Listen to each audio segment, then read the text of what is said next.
So yeah, I don't know what's going on, but FPS Summer 2024 is showing no signs of slowing down. Arena Breakout Infinite just decided to drop some massive news this week. I thought, honestly, we were going to have a little bit more time, but early access is kicking off on August 13th. Yeah, you heard that right. That's literally next week. I had to put a pause on my grind in Delta Force Hawk Ops just to get this video out. And trust me, I'm loving that game too. And what a time to be alive of the first-person shooter genre. My goodness, it's been quite a drought for so long, and we are finally coming over the crest of the hill, and we are just catching bangers after bangers after bangers lately. So buckle up, lock in, let's dive right into it. So I do just want to start off, I am not sponsored in any way by Arena Breakout, and all thoughts and opinions are completely my own. Arena Breakout Infinite, man, I was lucky to get my hands on this game when the PC closed beta released a few months ago. And I've just got to say, I'm sorry,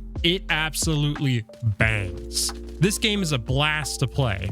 Now, I know some of you are going to be quick to label it as just a mobile game, but hear me out. It was rebuilt from the ground up, and although it does follow the mobile game formula of the original Arena Breakout, this game does a lot of things right, and it absolutely belongs on PC. If you've ever been curious about the whole Tarkov style extraction shooter genre, but you don't have thousands of hours to pour into a video game, especially one that requires you to be learning every little detail, mechanic, map, system, all of that stuff, Arena Breakout might just be a game for you. It keeps the high stakes, high reward gameplay, but adds some of the quality of life tweaks that makes it more approachable. Think of Arena Breakout as a lighter version of Tarkov in some ways. The maps are smaller, the movement is more like Call of Duty, and get this, the game actually has in-game maps with quest markers that tell you basically where to go. I know, crazy concept. Now don't get it twisted, I'm not bashing Tarkov. In fact, it's actually probably one of my all-time favorite games. But let's be real, it is really tough to dive into if you're juggling a full-time job or if you have kids. That's where Arena Breakout really shines. It's made for a different audience in mind. Will Tarkov players enjoy it? Yeah, sure, probably some of them will, including myself. But it feels like this game is really about making the extraction shooter genre accessible to newcomers. One of the standout features that I think a lot of people are going to really like is the gunsmith system. It's super intuitive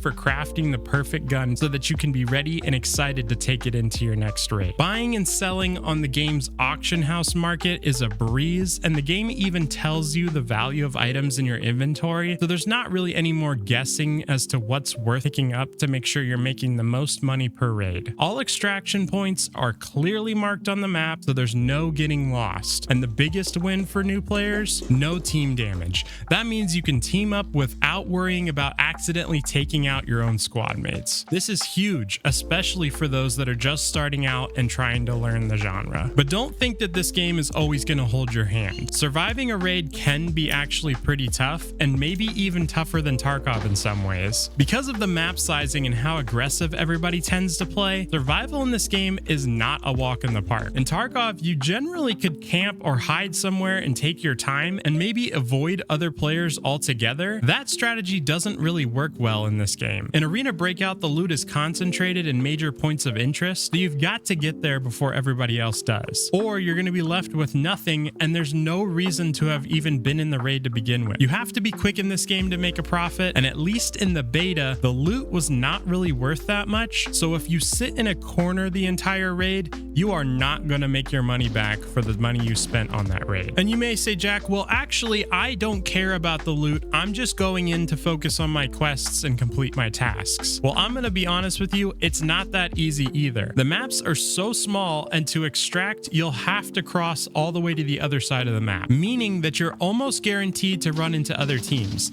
My friends and I often found ourselves in plenty of firefights just mere minutes into matches. You take out one team, start to loot, and then bam, another team shows up. The third partying in this game is absolutely relentless, and if you survive the first or second wave, player scavs start spawning. It's hard to get out of raids sometimes, as it seems there's a ton of PvP going on at all times in this game. And I really do think it does come down to the map sizes. It might not be as big of an issue on mobile where players aren't moving and PvPing as quickly as they do on the PC version. In order to fix this, expanding the maps out a little bit and maybe spreading the players out a little bit more could maybe help create some breathing room in between each engagement. We'll have to see if this remains a problem once the game goes live, but it was definitely something that I noticed heavily in the beta. Now, I know a lot of you are concerned about the monetization in this game. I am too, especially as this game is based off of a mobile game. We've seen how mobile monetization can get out of hand, and pay-to-win elements can ruin even some of the best games. Some of the monetization details are already out, and while they're not great, they're not game-breaking either. Yes, there's a subscription model for secure containers, but honestly, if you're surviving your raids regularly, you won't even need one. The game doesn't even let you put a lot of things into the secure container anyway, so it's not that crucial to have one. One of the things that they won't let you hold on to is keys. When you first go into a raid and find a key, you cannot put that in your secure container. However, if you are successful in getting that key out of the raid, the keys do have their own secure container space that is not something you have to pay for,